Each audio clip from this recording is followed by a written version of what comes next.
Halo semuanya, kembali lagi dengan saya dalam sebuah cerita yang berjudul Mengharap Cinta Sang Suami, Bab 12, Kebenaran yang Terkoak. Selamat mendengarkan.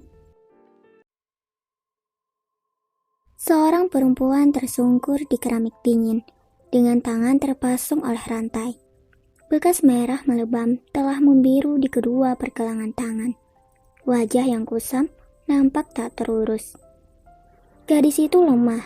Ruangan gelap dan pengap membuatnya tak bisa menikmati udara segar di luar. Tubuhnya juga sudah sangat kurus dengan kulit yang tak lagi berseri. Perut itu seringkali merintih kesakitan karena rasa lapar yang menusuk. Sebab hanya diberi makan satu kali dalam sehari. Rafizky, gumamnya pelan dengan mata yang terpejam. Rafizky, tolong aku. Keringat dingin bercucuran di dahinya. Rafizky, tolong. Suara yang tadi sayu seiring mengeras dengan mata yang seketika terbuka. Mimpi itu lagi. Mimpi yang selalu datang mengharap akan sebuah pertolongan.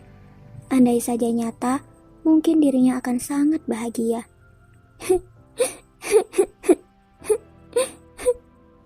Ia mulai menangis.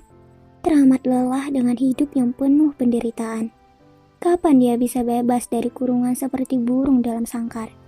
Sudah berbulan-bulan hidup seperti ini, namun tak ada juga orang yang bisa membawanya pergi dari tempat terkutuk.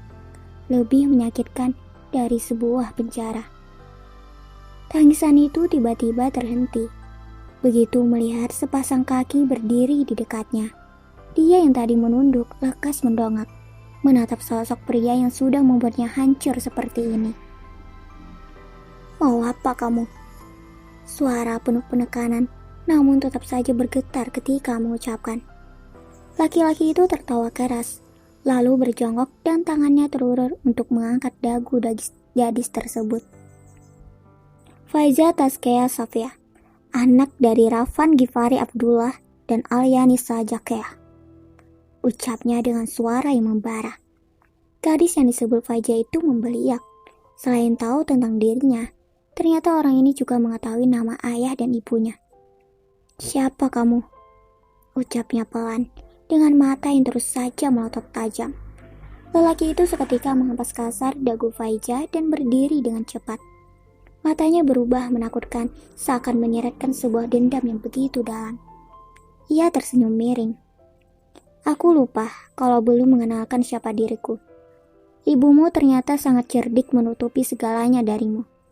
Tapi hari ini aku akan membongkar siapa ibumu sebenarnya yang selalu dibanggakan itu. Cetus pemuda tersebut dengan suara yang keras.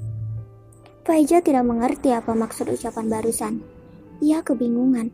Dia sendiri tidak mengenal siapa pria yang kira-kira berumur 10 tahun lebih tua darinya. Tetapi lelaki itu seperti mengetahui semua tentangnya, terutama ibu. Apa hubungan pria ini dengan ibunya? Pertanyaan itu yang terus memenuhi benaknya. Namaku Gibran Noval Rejal. Biasa dipanggil Gibran. Aku adalah kakak tirimu. Kita sayah, tapi tidak sibuk. Pernyataan dari Gibran seketika membuat Faiza terkejut. Apa katanya tadi? Kakak tiri. Yang benar saja, ibunya bahkan tak pernah menceritakan kalau dia sebenarnya punya kakak tiri. Apa buktinya kalau kamu adalah kakak tiriku? Faiza tak percaya. Ia tidak mau terpengaruh begitu saja dengan ucapan orang yang masih asing ini. Gibran tersenyum culas. Dia sudah tahu kalau Faiza pasti akan menanyakan hal ini. Maka dari itu, semua sudah dipersiapkan dengan matang untuk meyakinkan gadis tersebut. Rencana yang sudah tersusun apik berjalan sesuai dengan prediksi. Segera ia membuka tas yang sedari tadi tersampir di bahu, lalu mengeluarkan sesuatu dari dalam. Ini buku nikah Rafan Ghifari Abdullah dengan ibuku, Kayesa Asma Fatina.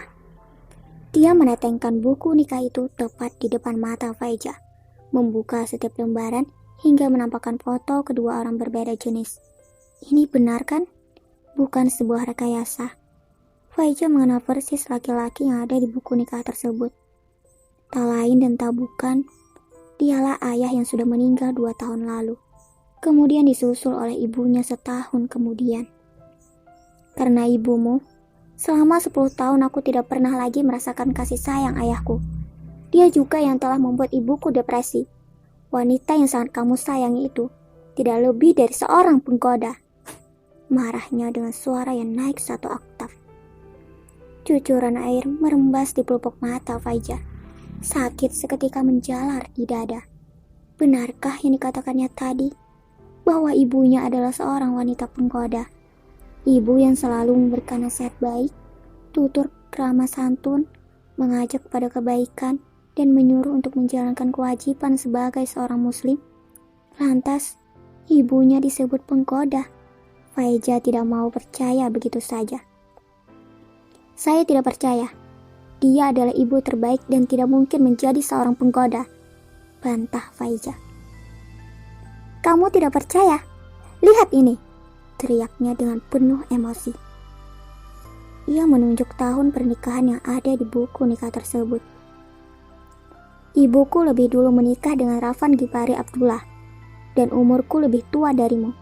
Ini sudah membuktikan dengan jelas siapa sebenarnya yang menjadi pelakor.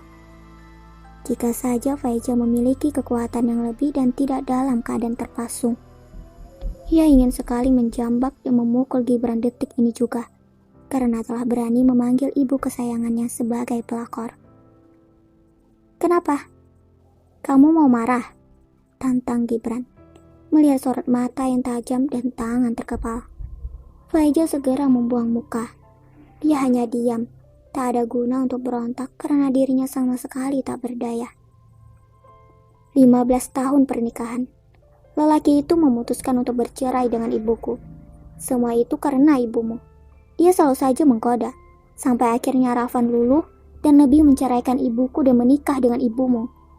Gibran tak lagi menyebut ayah, sebab rasa sakit tak diperdulikan masih membekas di hati. Kilasan balik masa lalu kembali berputar.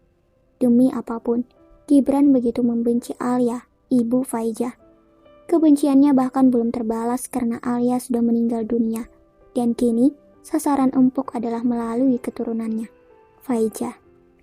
Dia harus melampiaskan kebencian itu dengan merusak kehidupan putrinya. Tidak peduli kalau mereka bersaudara, Gibran akan tetap membencinya. Rumah tangga hancur karena perbuatan ibumu yang merusak segalanya.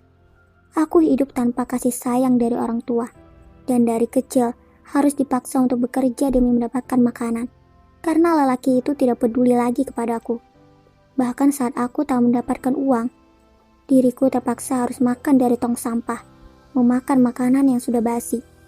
Aku sering dicemuh dengan panggilan anak wanita gila, sebab ibuku mengalami gangguan mental dan harus dimasukkan ke dalam rumah sakit jiwa.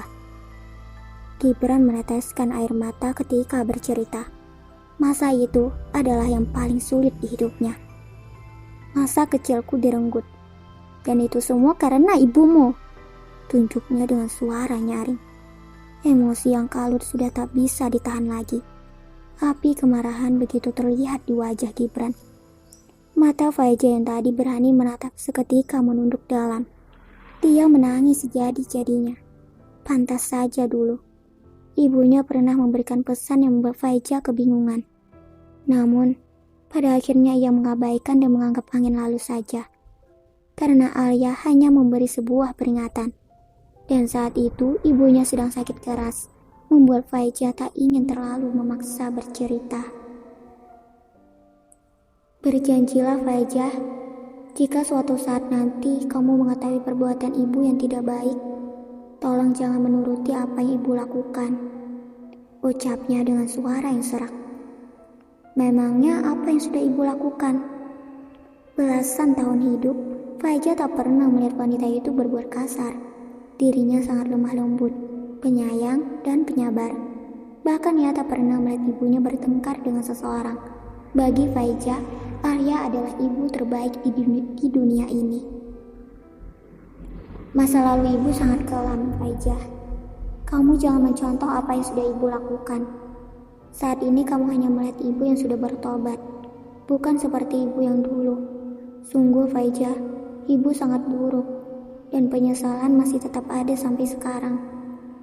Perempuan yang terlihat tak muda lagi menangis dengan kencang. Fajar semakin merasa bingung. Dia mengusap punggung belakang Alia berharap bisa memberi kekuatan. Suatu saat nanti kamu akan mengetahui kebenarannya. Dan ibu mohon, jika kamu sudah mengetahuinya, tolong jangan membenci ibu. Pinta Alia dengan air mata yang semakin mengucur deras. Fajar menggeleng. Dia tak setuju dengan ucapan ibunya. Jangan bilang begitu. Seperti apapun masa lalu, Fajar tak akan membenci ibu. Ia memeluk wanita itu dengan erat. Sekarang Fajar mengerti. Jadi inilah masa lalu kelam yang dimaksud ibunya. Dia telah merusak rumah tangga orang lain, menghancurkan mental seseorang, dan menjadikan anak sebagai korban broken home. Tak bisa dipungkiri kalau kesalahan sang ibu sangatlah fatal. Ia marah dan kecewa dengan ibu yang selalu diagung-agungkannya ternyata seburuk ini. Demi membalas apa yang telah dilakukan ibumu, akhirnya aku berhasil menemukan keberadaanmu tepat waktu dan bisa menggagalkan pernikahanmu dengan Rafizky. Bagaimana rasanya saat orang yang dicinta tidak bisa kamu miliki? Sakit kan? Tanyanya dengan menyeringai, licik. Fajar masih ingat. Dirinya dibawa pergi oleh Gibran 1 hari menjelang akad. Kehancuran yang begitu mendalam ketika tidak jadi menikah dengan laki-laki yang begitu sangat ia cintai. Dengan memanfaatkan ponsel Fajar, Gibran menulis pesan kalau dirinya tidak mencintai Rafizky. Padahal tersebut tidaklah benar. Dia sangat mencintai Rafizky. Semua itu hanya akal-akalan Gibran saja yang ingin menghancurkan hidupnya. Kamu tahu tidak? Kalau ternyata Rafizky sama sekali tidak mencintaimu. Dia hanya ingin mempermainkan perasaan wanita. Bahkan dengan mudahnya, ia mengganti perempuan lain untuk dinikahi. Tidak mungkin. Aku kenal Rafizky. Dia begitu sangat mencintaiku. Sanggah Fajar dengan cepat. Senyuman licik semakin terpancar di sudut bibirnya. Kamu tidak percaya? Coba lihat ini. Gibran mengeluarkan sebuah ponsel, masuk ke dalam aplikasi Instagram dan mengetik nama Aida Hadara. Lihat dengan jelas, Rafizky tetap melangsungkan pernikahan dengan seorang wanita di tanggal yang sama. Bagaimana mungkin orang yang kamu bilang begitu sangat mencintaimu bisa dengan mudah mengganti mempelai wanitanya? Masih mau mengelak kalau Rafizky ternyata adalah seorang playboy dan tidak peduli dengan perasaan cinta. Dia hanya mementingkan dirinya sendiri. Fajar semakin merasa sedih karena ucapan Gibran yang memojokkan. Dia kenal siapa wanita yang bersanding dengan Rafizky.